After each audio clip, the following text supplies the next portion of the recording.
ಶ್ರೀ ಗುರುಭ್ಯೋ ನಮಃ. ಹರಿ ಓಂ. ಕೃಷ್ಣಂ ವಂದೇ ಜಗದ್ಗುರುಂ. ನಾವೆಲ್ಲರೂ ಕೂಡ ಕಾರ್ತೀಕ ಮಾಸದ ಸುಸಂದರ್ಭದಲ್ಲಿ ಇದ್ದೇವೆ. ಕಾರ್ತೀಕ ಮಾಸ ಅಂತ ಹೇಳಿದರೆ ಅದು ದೀಪಗಳ ಮಾಸ ಎಂಬುದಾಗಿ ಪ್ರಖ್ಯಾತಿಯನ್ನು ಹೊಂದಿದೆ.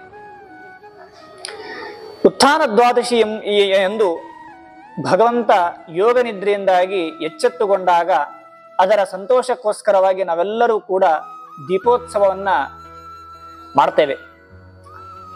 ಅದು ಇಂದು ಲಕ್ಷ ದೀಪೋತ್ಸವ ಎಂಬುದಾಗಿ ಪ್ರಖ್ಯಾತಿಯನ್ನು ಹೊಂದಿದೆ. ದೀಪ ಅಂದ್ರೆ ಇನ್ನೊಂದು ಅರ್ಥ ಜ್ಞಾನ ಎಂಬುದಾಗಿ ಅರ್ಥ. ಅಂದ್ರೆ ನಮ್ಮಲ್ಲಿ ಇರ್ತಕ್ಕಂತಹ ಅಜ್ಞಾನವನ್ನ ಸುಟ್ಟು ಹಾಕಿ ದೀಪ ಎಂಬುವಂತಹ ಜ್ಞಾನ ಜ್ಯೋತಿಯನ್ನ ಹಚ್ಚಿದಾಗ ಭಗವಂತನಿಗೆ ಇಷ್ಟವಾಗ್ತದೆ ಎಂಬುದಾಗಿ ಹೇಳುತ್ತಾರೆ. ಅಂದ್ರೆ ಜ್ಞಾನಿ ಪ್ರಿಯತಮೋ ಮೇ ಅಂತ ಹೇಳ್ತಾರೆ. ಅಂದ್ರೆ ಭಗವಂತನಿಗೆ ಜ್ಞಾನಿಗಳು ತುಂಬಾ ಇಷ್ಟವಾಗ್ತಾರೆ ಅಂತ ಹೇಳಿ ಅನೇಕ ಶಾಸ್ತ್ರಗಳು ಕೂಡ ಉಲ್ಲೇಖ ಮಾಡಿವೆ. ರುದ್ರದೇವರು ತನ್ನ ಮಗನಿಗೆ ಹೇಳ್ತಾರೆ, ಕಾರ್ತೀಕ ಮಾಸದಂದು ಯಾರು ಶ್ರದ್ಧಾಭಕ್ತಿಯಿಂದಾಗಿ ದೀಪವನ್ನ ಹಚ್ಚುತ್ತಾರೋ ಅವರು ಅಶ್ವಮೇಧ ಯಾಗ, ಅಂದ್ರೆ ಅಶ್ವಮೇಧ ಯಾಗವನ್ನ ಮಾಡಿದರೆ ಎಷ್ಟು ಪುಣ್ಯ ಉಂಟೋ ಅದಕ್ಕಿಂತಲೂ ಕೂಡ ಅಧಿಕವಾಗಿರ್ತಕ್ಕಂತಹ ಪುಣ್ಯ ಬರ್ತದೆ ಎಂಬುದಾಗಿ ಹೇಳ್ತಾರೆ. ಮತ್ತೆ ಈ ಕಾರ್ತೀಕ ಮಾಸ ಅಂತ ಹೇಳಿದ್ರೆ ಅದು ಕೇವಲ ದೇವತೆಗಳಿಗೆ ಮಾತ್ರ ಪ್ರಿಯವಾಗಿರ್ತಕ್ಕಂತಹ ಮಾಸ ಅಲ್ಲ ಹೊರತು ಪಿತೃದೇವತೆಗಳು ಕೂಡ ಈ ಮಾಸ ಎಂಬುದು ಅತ್ಯಂತ ಶ್ರೇಷ್ಠವಾಗಿರ್ತಕ್ಕಂತಹ ಮಾಸ ಅಂತ ಹೇಳ್ತಾರೆ. ಅನೇಕ ರೀತಿಯಲ್ಲಿ ದೀಪವನ್ನ ಹಚ್ಚಿದರೆ ಯಾವ ರೀತಿಯಲ್ಲಿ ಪುಣ್ಯ ಉಂಟು ಎಂಬುದಾಗಿ ಅನೇಕ ಕಥೆಗಳ ಮೂಲಕ ಹೇಳುತ್ತಾರೆ. ಒಂದು ಕಥೆಯನ್ನು ಹೇಳುವುದಾದ್ರೆ, ಹಿಂದಿನ ಕಾಲದಲ್ಲಿ ಅತ್ಯಂತ ಕೀಳ ಜಾತಿಯ ಒಬ್ಬ ಸ್ತ್ರೀ ಇರುತ್ತಾಳೆ. ಆ ಕೀಳ ಜಾತಿಯ ಸ್ತ್ರೀ ಒಂದು ಸಮಯದಲ್ಲಿ ಮಠಕ್ಕೆ ಹೋದಾಗ ಅಂದು ದೀಪೋತ್ಸವ ಆಗ್ತಾ ಇರುತ್ತದೆ.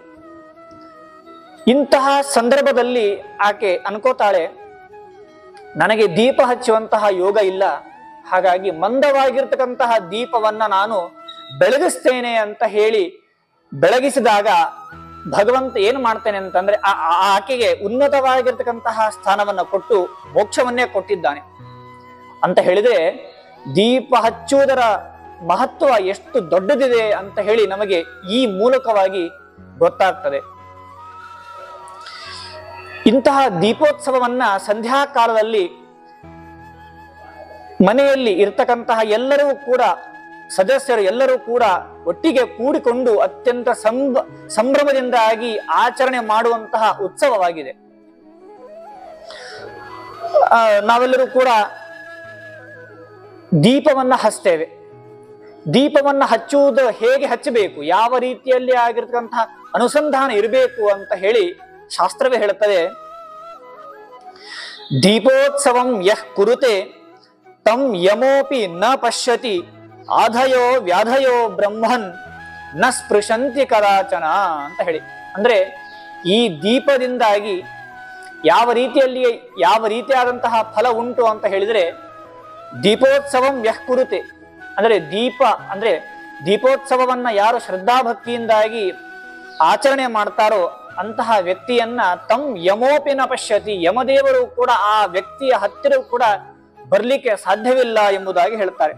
ಅಷ್ಟೇ ಅಲ್ಲದೆ ಆಧಯೋ ವ್ಯಾಧಯೋ ಬ್ರಹ್ಮನ್ ನ ಸ್ಪೃಶಂತಿ ಕದಾಚನ, ದೀಪವನ್ನ ಹಚ್ಚುವುದರ ಸಂಕೇತ ಏನಂತಂದ್ರೆ ನಮ್ಮ ಮನದಲ್ಲಿರ್ತಕ್ಕಂತಹ ಹಾಗೂ ಹೊರಗಡೆ ಆಗುವಂತಹ ಎಲ್ಲ ರೋಗಗಳಿಗೂ ಕೂಡ ಒಂದು ಮದ್ದು ಅಂದ್ರೆ ಮಾತ್ರೆ ಈ ದೀಪ ಎಂಬುದಾಗಿ ಅತ್ಯಂತ ಸ್ಪಷ್ಟವಾಗಿ ನಮಗೆ ಗೊತ್ತಾಗ್ತದೆ. ದೀಪಗಳ ಮಹತ್ವ ಗೊತ್ತಾಯಿತು. ದೀಪವನ್ನ ಯಾವ ಮಂತ್ರದಿಂದಾಗಿ ಹಚ್ಚಬೇಕು ಅಂತ ಹೇಳಿಕೆ ಅದಕ್ಕೂ ಒಂದು ಮಂತ್ರವನ್ನ ಹೇಳ್ತಾರೆ. ದೇವ ದೇವ ಜಗನ್ನಾಥ ವಾಂಛಿತಾರ್ಥ ಫಲಪ್ರದ ದೀಪೋತ್ಸವಂ ವಿಧಾನಮ್ಮೆ ವೃದ್ಧಿಂ ಲಕ್ಷಣತಃ ಪ್ರಭೋ ಎಂಬುದಾಗಿ. ಅಂದ್ರೆ ಈ ಮಂತ್ರವನ್ನ ಭಕ್ತಿ ಶ್ರದ್ಧೆಯಿಂದಾಗಿ ಹೇಳಿಕೊಂಡು ಯಾರು ದೀಪವನ್ನ ಹಚ್ಚುತ್ತಾನೋ ಅವನಿಗೆ ಯಾವ ರೀತಿಯಂತಹ ರೋಗ ರುಜಿನಗಳು ಕೂಡ ಅವನಿಗೆ ಅಂಟುವುದಿಲ್ಲ ಅಂತ ಹೇಳಿ ಅನೇಕ ಶಾಸ್ತ್ರಗಳು ಕೂಡ ಹೇಳ್ತಾ ಇದ್ದೆ.